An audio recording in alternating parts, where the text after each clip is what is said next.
break. Lunchtime.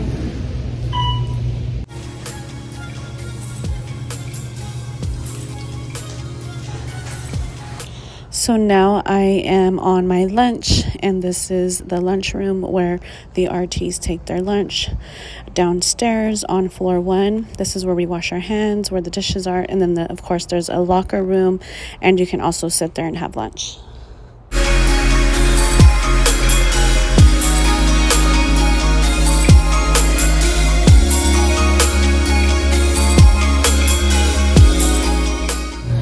Guys, my lunch is over. I'm so tired. I only got like 3 hours of sleep last night, but I got a nice little tour today to Burn Center and ED, so it's super cool. My day's over and I am so tired and I'm ready to go home. I think I'm gonna take a nap in the car before I head home. Good morning, guys. So I just made it. This is day 2 of clinical week 8. And I will be in the ICU today.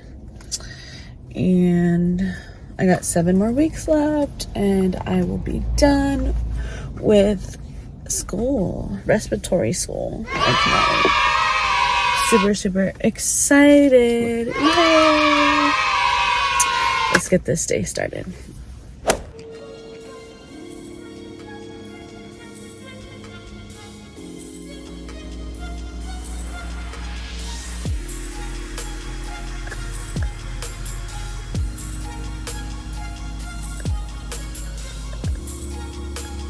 Good morning, breakfast time. I got my Alani coffee drink. Gonna go have some breakfast.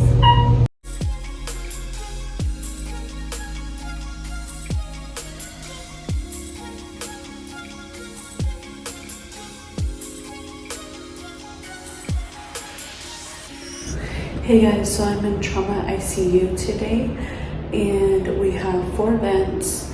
And we have 2 IPVs and 2 aerogen treatments. So yeah, it's going good. I'm on my breakfast break, so I'll catch up with you later. On my last break for today, heading to the cafe, I'm gonna go get me a mocha blended coffee. My day is over. Heading to the department to get my lunch.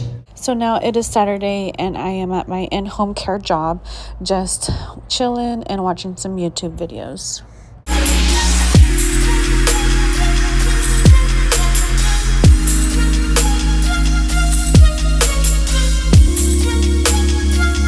Hey guys, so it is Sunday, July the 9th, and it is 3:22 p.m.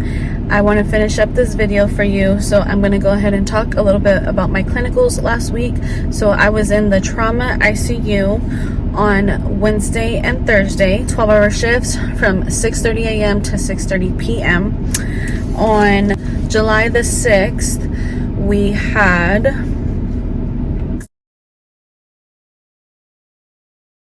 10 patients. So we had rooms 2 all the way to room 11. So towards the end of our shift, so we didn't get the patient in room 11 until about 3 or 4 p.m. And within a couple hours, or maybe 1 hour, the doctor said go ahead and extubate the patient because they were already breathing on their own. So we went in there and we extubated the patient and put the patient on air entrainment humidifier, which is way different than the hospital that I was at previously, like 2-3 weeks ago.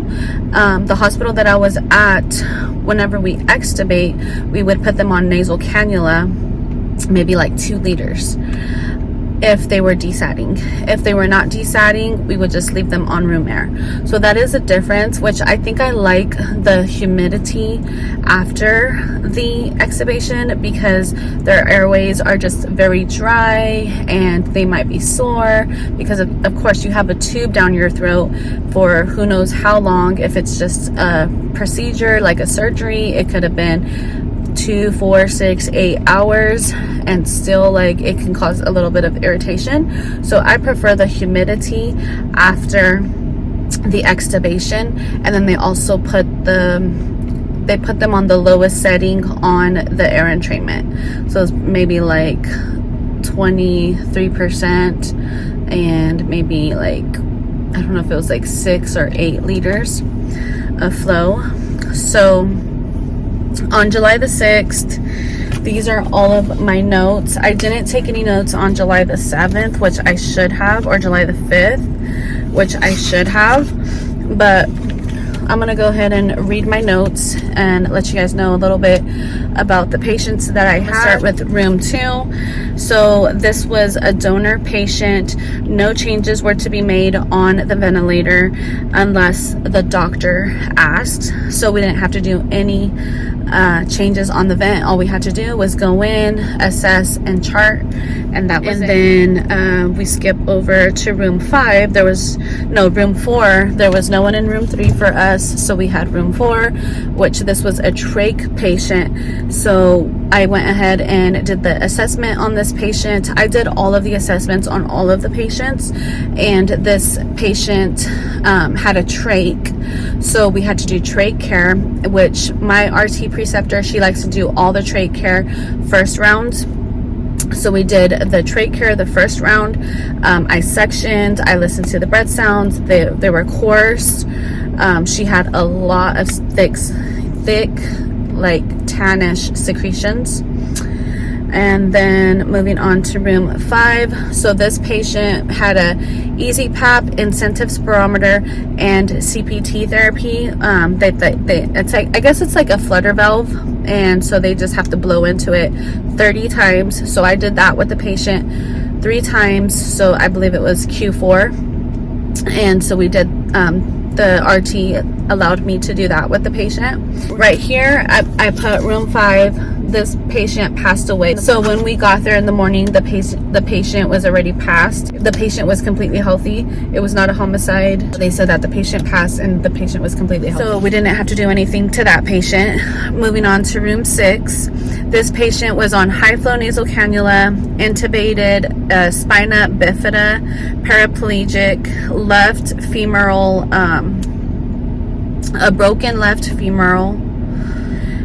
This patient was brought in from the SNF, which is a skilled nursing facility, and they were brought in with drainage wounds.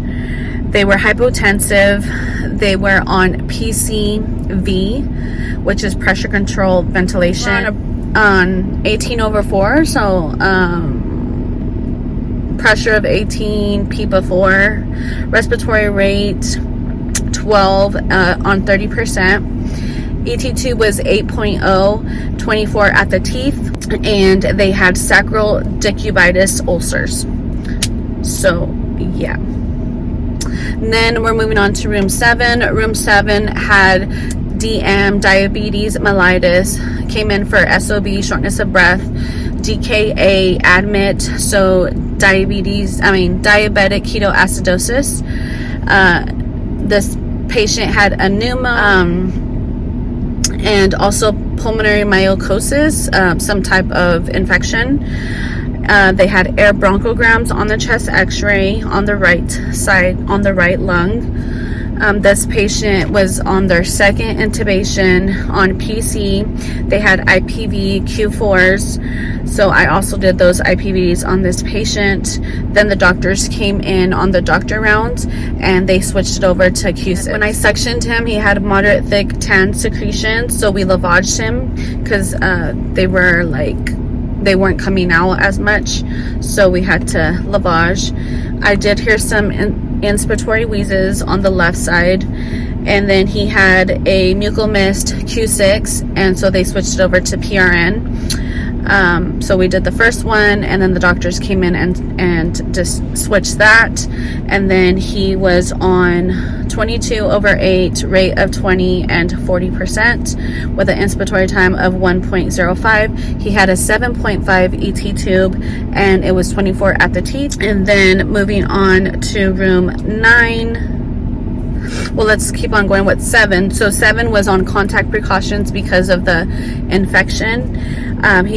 They had a history of reconstruction mandible. 2 weeks ago. So they trached him. He had sutures, which are stitches. He did not have the trach collar, which that was the first time that I seen that. I had never seen that before. He did have nick artery and bleeding. He was on PC 15, 5, 40, respiratory rate of 15, and he had a Shiley 6 trach, and he had thick bloody secretions, lots of thick bloody secretions when sectioned. Moving on to 9. So 9 was also there for diabetes mellitus, hypertension, pain in the thigh, air densities in the chest x-ray, and debridement was high. The patient was on room air, but they did have, I don't understand this, it says 17/50 easy PAP treatment. So he did have an easy PAP treatment that we would go in. And so we did have another patient with MVC, which MVC means motor vehicle collision. And this patient had a subdural hematoma because of the motor vehicle collision. So bleeding in the brain. So then on my other sheet on the top, let's go through that one. So room 2, they had a duoneb and aerogen. Room 5, they had easy PAP, IS, CPT, which was the flutter valve. And then room 4, they had a trach, so they had trach cleaning, and they had we had to suction. And then we had room 7, which was a vent check. That one was a FiO2 of 50%, so we had to increase it because they were desatting. That patient had 2 chest tubes, so I got to see another doctor interaction in that room. And there was about 4 doctors in there, and one of the doctors was teaching the resident about the chest tubes and how to interpret. The phone is overheating, so I gotta hold it now because it's overheating on the window shield. So then in room 17, that patient was a CT transport, so we transported them to CT about 10 a.m. So I went ahead and wrote that in just as a little note, because it's good to write down little notes throughout the day so you don't forget. And when you do your report, you can just look down at your notes and you got it all written down, so you don't have to worry too much.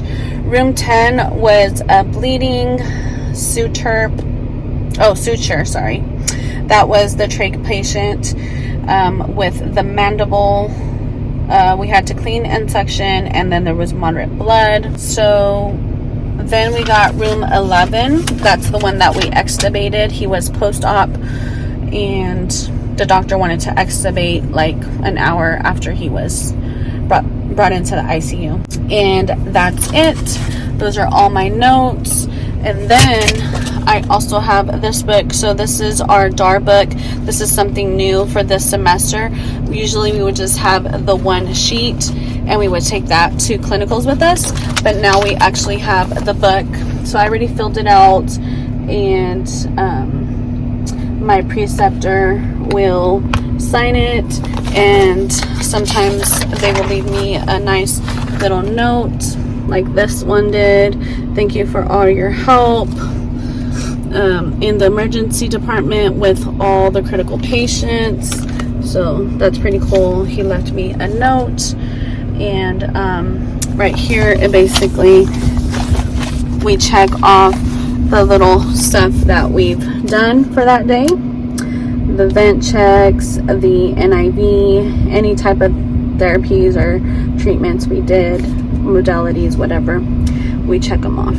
So let's go to and turn this over.